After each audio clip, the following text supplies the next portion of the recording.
Hello achievers, this is Shivam here. आज के lecture में हम पढ़ने वाले हैं कॉम्बिनेशन ऑफ सेल्स। अब तुम बोलोगे सर कितने कॉम्बिनेशन पढ़ा हुआ है यार, ऑलरेडी तुमने रजिस्टर में पढ़ा दिया सीरीज पैरेलल। तो अभी तो ये स्टार्टिंग हुई है, ये आया है सेल में सीरीज और पैरेलल, देन उसके बाद आएगा कैपेसिटर, उसमें आएगा सीरीज और पैरेलल। तो दिल को थाम के रखो, अभी बहुत सारे कॉम्बिनेशन पढ़ने बाकी है। तो शुरू करते हैं। सबसे पहले यहाँ पर हम सेल्स का सीरीज कॉम्बिनेशन। अब यहाँ पर देखो सिंपल क्या किया हमने, 1 2 3 तीन सेल ले लिए, तीनों को यहाँ पर सीरीज में ऐड कर दिया और यहाँ पर एक रजिस्टर लगा दिया। अब हम क्या चाहते हैं फाइनली कि हमारे पास एक ऐसा सर्किट बन के आए जिसका ईएमएफ किस तरीके से हो और इंटरनल रेजिस्टेंस इस तरीके से हो, एक सिंगल, और ये यहाँ पर ये आर बना रहे, मतलब कि यहाँ पर ऊपर क्या निकल जाए, इसका ई इक्विवेलेंट निकल जाए और नीचे इसका आर इक्विवेलेंट निकल जाए। अब बेसिकली हम जानते हैं, जब हमने पहले पढ़ा हुआ है कि जब बैटरी इस तरीके से सीधी सीधी लगी हो तो सबको क्या कर दो, एक साथ मिला दो, एक साथ लिख दो, और रजिस्टर को क्या करो, सिंपली एक साथ अलग साइड में कर दो। इस तरीके से सीखा था हमने कि बैटरीज को एक साथ ले आओ इस तरीके से और रजिस्टर को एक साथ कर दो इस तरीके से, ठीक है। अब सभी बैटरी सीधी जुड़ी हुई है, सिंपली क्या कर दो इनको E1 plus E2 plus E3, और ये तीनों किसमें है, सीरीज में ही है, तो R1 plus R2 plus R3। तो निकल गया आपका आंसर। तो कि यहाँ पर अगर मुझे E इक्विवेलेंट निकालना है तो सिंपल क्या करेंगे हम, E1 plus E2 plus E3 करेंगे, और अगर मुझे R इक्विवेलेंट निकालना तो क्या करेंगे, R1 plus R2 plus R3 करेंगे। आई बात समझ में। और अगर बहुत सारे सेल आ जाए तो क्या करेंगे हम, सिंपली इसको EI तक कर देंगे, समेशन ऑफ, इसे लिखोगे इसको कि समेशन ऑफ EI, यानी E1 plus E2 plus E3 इस तरह चलता रहेगा, और ये क्या हो जाएगा, समेशन ऑफ RI हो जाएगा। अब इसमें क्या ही क्वेश्चन लो, सिंपल में सब कुछ तो पता ही है तुमको। एक अच्छा क्वेश्चन हम ट्राई करके यहाँ पर देखते हैं। हमें यहाँ पर क्वेश्चन गिवन है कि there are n identical batteries of each of EMF E and resistance internal resistance R, कि हमारे पास यहाँ पर n ढेर सारी, मतलब n number of identical batteries है जिसका ईच का EMF कितना है, E है, और इंटरनल रेजिस्टेंस कितना है, स्मॉल r है। Out of n m are reversed, find out the E equivalent R equivalent, मतलब कि n बैटरीज में से m बैटरीज को हमने उल्टा कर दिया, तो फाइंड निकालो यहाँ पर कि E इक्विवेलेंट और R इक्विवेलेंट कितना हो गया। अब देखो बच्चे यहाँ पर क्या करते हैं, जल्दबाजी करते हैं कि सर हमने M बैटरीज को रिवर्स कर दिया तो M बैटरीज का इफेक्ट खत्म हो गया, तो सिंपल क्या करेंगे हम, N में से M माइनस कर देंगे, तो N माइनस M E क्या हो जाएगा हमारे पास, E इक्विवेलेंट हो जाएगा। क्या हो जाएगा, N minus M E is E equivalent, और रेजिस्टेंस का फर्क तो कुछ पड़ता नहीं, तो R इक्विवेलेंट कितना हो जाएगा, सिंपली NE हो जाएगा। बट ये गलत है। अब देखो क्यों गलत है, क्योंकि अगर मेरे पास यहां पर मान लो कि 5 बैटरीज है, कितनी बैटरीज है, 5, 1 2 3 4 और 5, इसमें से मैंने क्या किया कि 2 को उल्टा कर दिया, 2 को मैंने क्या कर दिया, उल्टा कर दिया। ये 3 तो सीधी रहने दी और 2 को मैंने उल्टी कर दी, ये इन दोनों को मैंने उल्टा कर दिया। तो देखो अगर मैंने इसको उल्टा किया है तो ये इसके इफेक्ट को भी खा जाएगा, क्योंकि एक बैटरी अगर E है और दूसरी माइनस है तो कितना हो गया, 0 हो गया, और ये भी अगर E है और ये भी माइनस E है तो ये भी कितना हो गया, दोनों मिलके 0 हो गए। तो बैटरी मेरी कितनी बची, अल्टीमेटली यहाँ पर एक ही बची। इसका मतलब कि अगर मैं M सेल्स को रिवर्स करता हूं तो वो 2M सेल्स को खत्म कर देगी टोटल। मतलब कि मैंने अगर M सेल्स को उल्टा कर दिया, इस M सेल्स को मैंने उल्टा कर दिया, तो वो 2M नंबर ऑफ सेल्स को क्या कर देगी, खराब कर देगी। 2M नंबर ऑफ सेल्स को क्या कर देगी, खराब कर देगी। तो बेसिकली मेरे कितने यहाँ पर भी नंबर ऑफ सेल्स बचे, तो वो बचेंगे मेरे पास यहाँ पर E इक्विवेलेंट, वो बचेगा N माइनस 2M E। तो यहाँ पर ये निकल के आता है रियल E इक्विवेलेंट, ना कि ये वाला। और R इक्विवेलेंट बिल्कुल सही रहेगा, ये वाला ही रहेगा NE। तो बताओ कौन सा ऑप्शन सही हुआ इसमें से, तो E इक्विवेलेंट मेरे पास देखो N माइनस 2M E और R इक्विवेलेंट NR, तो यहाँ पर सेकंड ऑप्शन बिल्कुल सही हो जाएगा। आई बात समझ में। अब यहाँ पर हम पैरेलल कॉम्बिनेशन से पहले यहाँ पर सीखते हैं किरचॉफ्स लूप लो या फिर वोल्टेज लो। इससे पहले हमने किरचॉफ्स करंट लो सीखा हुआ है कि एक जंक्शन पर आने वाली और जाने वाली का कैरेक्टरिस्टिक सम क्या होता है, करंट का इक्वल होता है, ठीक है। अब यहाँ पर सीखते हैं किरचॉफ्स लूप लो क्या होता है या फिर वोल्टेज लो क्या होता है, क्योंकि इसकी हेल्प से पैरेलल कॉम्बिनेशन करना आसान हो जाएगा। तो देखो ये होता क्या है कि the voltage around a loop equal to the sum of every voltage drop in the same loop for any closed network and also equal to 0। Sir कुछ समझ नहीं आया, क्या ही बोल दिया आपने, बड़बड़ बड़बड़। देखते समझाता हूं पूरा, उसके बाद देखना कि क्या होता है, ठीक है। मान लेते हैं कि मेरे पास एक सर्किट गिवन है जिसमें ये बैटरी लगी हुई है 50 वोल्ट की, ठीक है। और यहाँ पर इसका जो इंटरनल रेजिस्टेंस है वो मान लेते हैं कितना है, 4 ओम है, ओके। और मैंने क्या किया कि नीचे की तरफ एक रजिस्टर लगा दिया, एक इंस्ट्रूमेंट लगा दिया 6 ओम का, ठीक है। अब देखो यहां पर करंट फ्लो होगी, बिल्कुल करंट फ्लो होगी। तो कितनी करंट फ्लो होगी यहां पर, तो आई क्या होता है basically E by R plus R. तो E कितना गिवन है मुझे 50 वोल्ट, तो 50 बाय आर कितना गिवन है 6 और आर कितना गिवन है 4, तो 10 हो गया। मतलब आई कितनी मिली मुझे यहाँ पर 5 एम्पियर। मतलब कि टोटल यहाँ पर मेरे पास जो आई फ्लो हो रही है वो 5 एम्पियर की फ्लो हो रही है। तो अराउंड इसके पोटेंशियल कितना होगा, V is equal to I R से प्लस माइनस 30 वोल्ट, ठीक है। और इसके अराउंड कितना हो जाएगा, तो 4 जा 20 वोल्ट, ठीक है। और इसका कितना गिवन है मुझे, plus minus 50 volt already given है।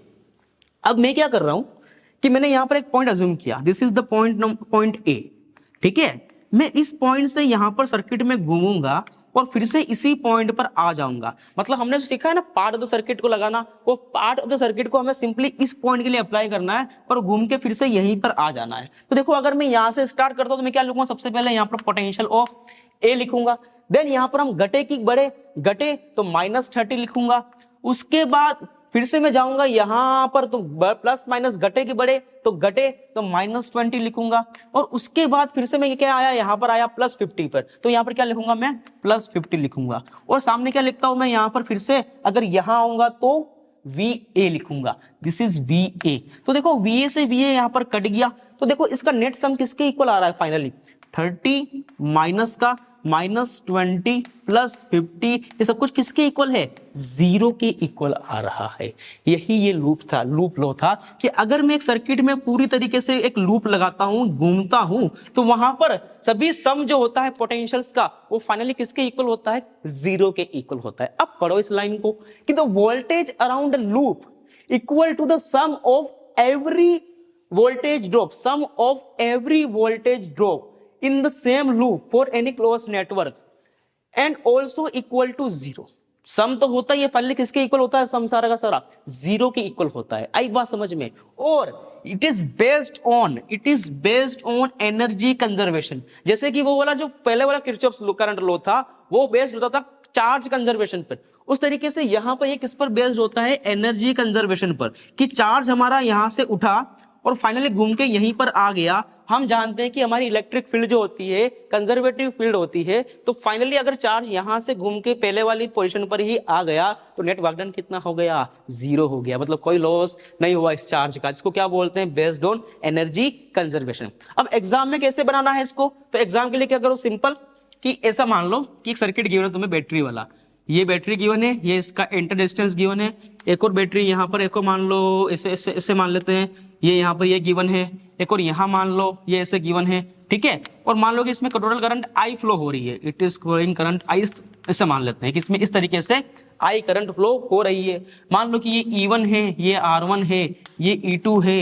ये R2 है, ये E3 है, ये R3 है, इस तरीके से, ठीक है। अब करंट ऐसे फ्लो हो रही है तो प्लस माइनस IR3 लिखोगे, देन प्लस माइनस E3 लिखोगे, देन प्लस माइनस IR2 लिखोगे, देन प्लस माइनस E2 लिखोगे, देन प्लस माइनस E1 लिखोगे, देन प्लस माइनस IR1 लिखोगे। अब किसी भी एक पॉइंट से स्टार्ट कर दो, मान लेते हमने स्टार्टिंग यहीं से कर दी, तो क्या लिखना है, सबसे पहले हमें E1, अब प्लस माइनस घटे की बढ़े, तो सिंपल देखो यहां पर घट रहे हैं ना, तो minus E1, then minus IR1, then फिर से यहां पर घटे तो माइनस IR3, अब यहां पर बढ़े तो प्लस E3, देन यहां पर अगेन घटे तो माइनस IR2, देन यहां पर बढ़े तो प्लस यहां पर E2, इक्वल कैसे कर दो इसको, सब कुछ 0 के इक्वल कर दो।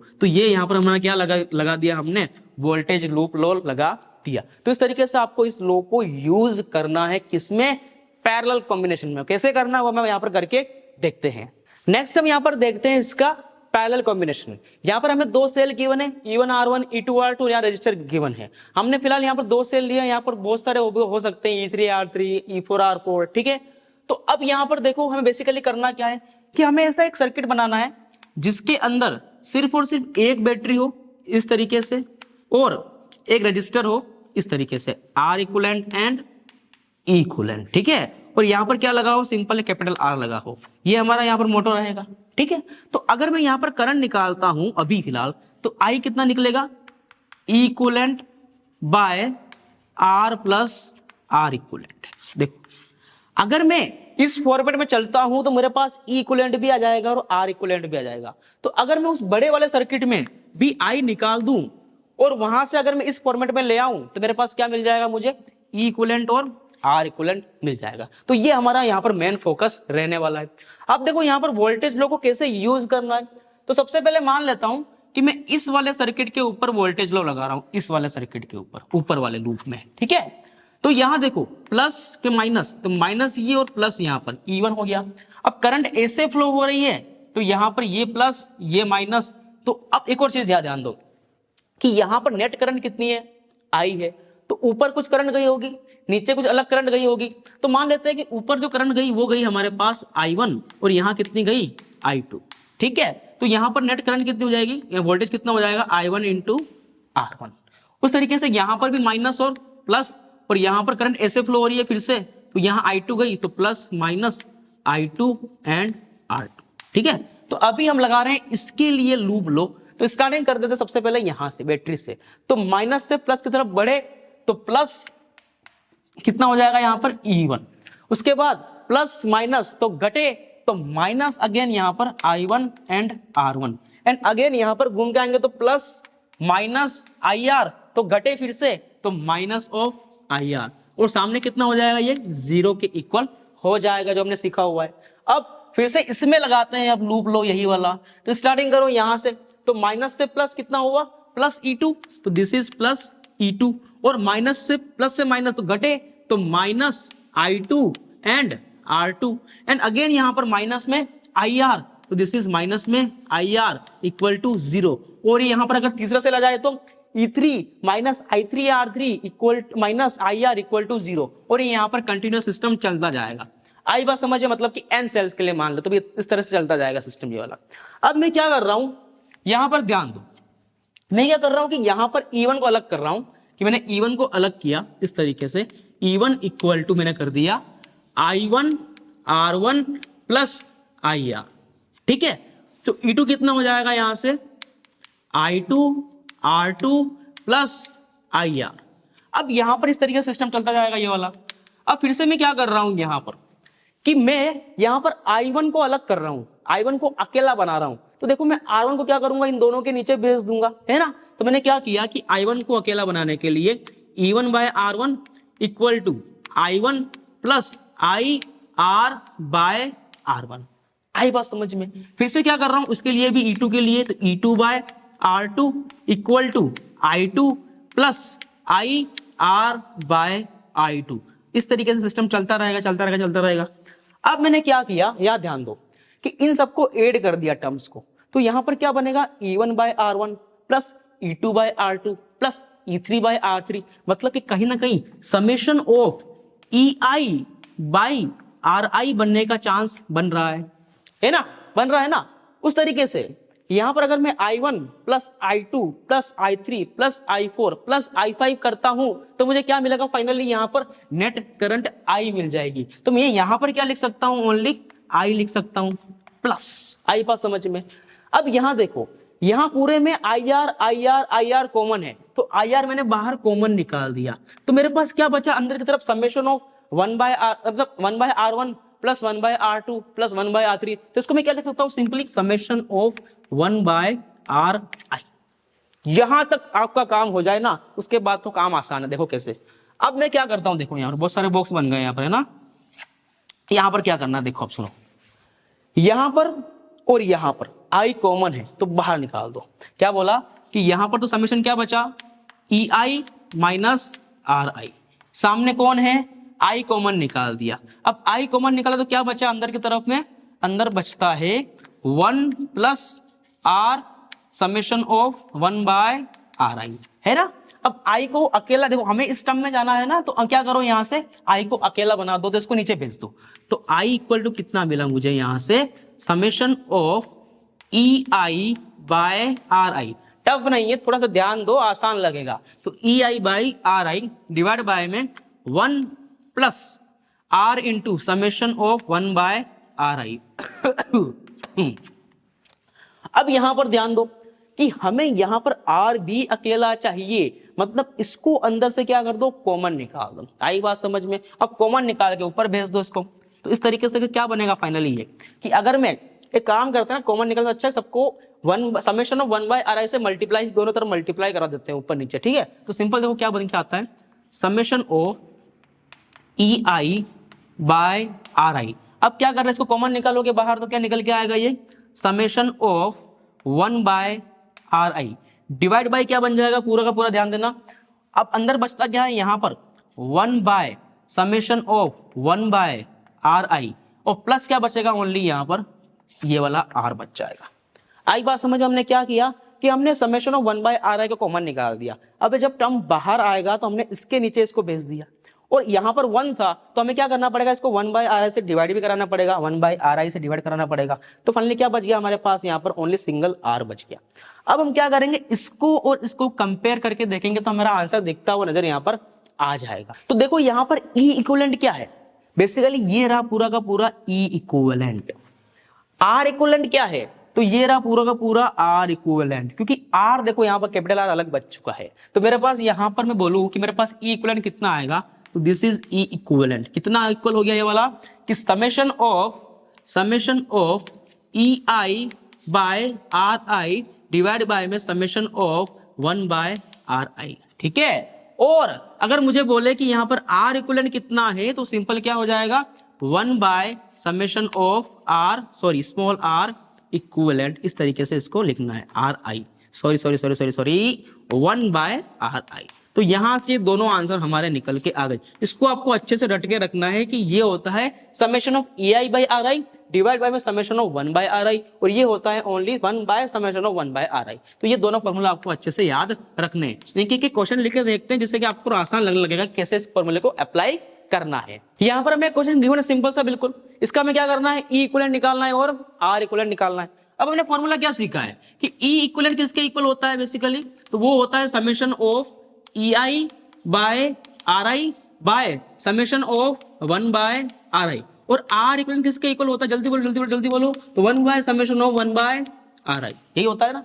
अब देखो यहाँ पर अगर मैं यहाँ पर सबसे पहले बात करता हूँ फर्स्ट सेल के लिए, इसको 1 मान लेते हैं, इसको 2 मान लेते हैं, इसको हम क्या मान लेते हैं, 3 मान लेते हैं। तो यहाँ पर फर्स्ट सेल के लिए E1 कितना है, 2 है, R1 कितना है, वो भी 2 है, तो 2 बाई 2 प्लस यहाँ पर E2 कितना है, 4 है, और R2 कितना है, वो 2 के इक्वल है, तो 4 बाय 2 प्लस यहां पर E3 कितना है, 2 वोल्ट, और R3 कितना है, 2 ओम। तो सिंपल क्या करोगे, 2 बाय 2 डिवाइड बाय में समेशन किसका करना है, 1 बाय आर आई, मतलब कि 1 by R1 plus 1 by R2 plus 1 by R3, तो 1 by R1 plus 1 by R2 plus 1 by R3। तो इस तरीके से क्या करना है, हमें इसको सोल्व करना है। तो देखो ये कितना आएगा, 2 2 1, ये कितना हो जाएगा 2, ये कितना हो जाएगा 1, ये कितना हो जाएगा 3 बाय 2, है ना। तो देखो फाइनली क्या निकल के आता है, 2 प्लस 1 कितना हो गया 4 बाय 3, ऊपर ले जाओ 2 को ऊपर लेके चले जाए तो सिंपल कितना आ गया 8 बाय 3 वोल्ट हो गया। तो इस तरीके से इसको सोल्व करना है। अब उसकी वैल्यू कितनी हो जाएगी आर इक्विवेलेंट की, देखो सिंपल बहुत आसान क्वेश्चन हो गया। ये कितना हो जाएगा 1 by R1 plus R2 plus R3, तो 1 by 2 plus 1 by 2 plus 1 by 2 कितना हो गया सिंपल यहाँ पर ये 2 by 3 ohm. This is your r equivalent. तो इस तरीके से बेसिक कैलकुलेशन आपको करनी है और आंसर को अच्छे से यहाँ पर निकालना पड़ेगा। यहाँ पर अपना नेक्स्ट क्वेश्चन क्या गिवन है कि if n identical cells are connected in parallel then find e equivalent and r equivalent. अब देखो बहुत सारे सेल रख दिए एक साथ, इनको पैरेलल में लगा दिया, एन आइडेंटिकल सेल ले लिए। तो अब देखो आइडेंटिकल मतलब उनका ई भी सेम होगा और आर भी सेम होगा, ये सबका सेम रहेगा, ई और आर भी क्या रहेगा, सबका बिल्कुल सेम रहेगा। तो अब यहां देखो ध्यान देते हैं कि मैं क्या करूंगा, यहां पर n times e by r लिखूंगा। तो e by are for first cell, e by are for second cell, e by are for third cell, और ये कब तक करता रहूंगा मैं, एन टाइम्स करूंगा। कितनी बार करूंगा, एन टाइम्स तक करता रहूंगा। और नीचे भी क्या करूंगा, 1 by are for first cell, 1 by are for second cell, और dash dash dash dash for कितने टाइम करूंगा मैं, n टाइम्स करूंगा। तो क्या मैं इसको सिंपली ऐसे नहीं लिख सकता कि n टाइम्स मैंने क्या किया, E बाय आर किया, और n टाइम्स मैंने क्या किया, 1 बाय आर किया। आई बात समझ में? यस, यही करना था यहां पर।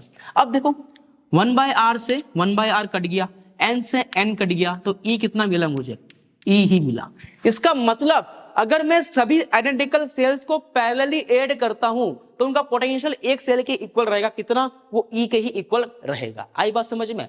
और यहां पर बात करते हैं आप कि अगर मैं यहां पर 1 by are for first cell, 1 by are for second cell plus plus plus n times करता हूं, तो मैं सिंपली क्या लिख सकता हूं इसको, 1 by n times of 1 by r. तो आर को क्या कर दो, ऊपर भेज दो, तो क्या बन गया, r बाय n। इसका मतलब अगर मुझे नेट सभी आइडेंटिकल सेल का अगर मुझे R इक्विवेलेंट निकालना है तो सिंपल क्या कर दो, इसको R बाय n कर दो। इसको सिंपली भी याद रख सकते हो, क्वेश्चन को कहीं पर आसान कर देता है कि आइडेंटिकल सेल अगर एक साथ पैरेलल में है तो पोटेंशियल उनका चेंज नहीं होता है, सिंगल सेल का E के इक्वल ही रहेगा, और R इक्विवेलेंट क्या होगा, R by just n number of times या n नंबर ऑफ सेल्स हो जाएगा। आई बात समझ में? तो ये था हमारा पूरा आज का लेक्चर जिसमें हमने सीरीज और पैरेलल को अच्छे से सीखा और किरचॉफ्स वोल्टेज लॉ लगाना भी सीखा। तो मिलते हैं फिर से नेक्स्ट लेक्चर, तब तक के लिए पढ़ते रहिए। All the very best.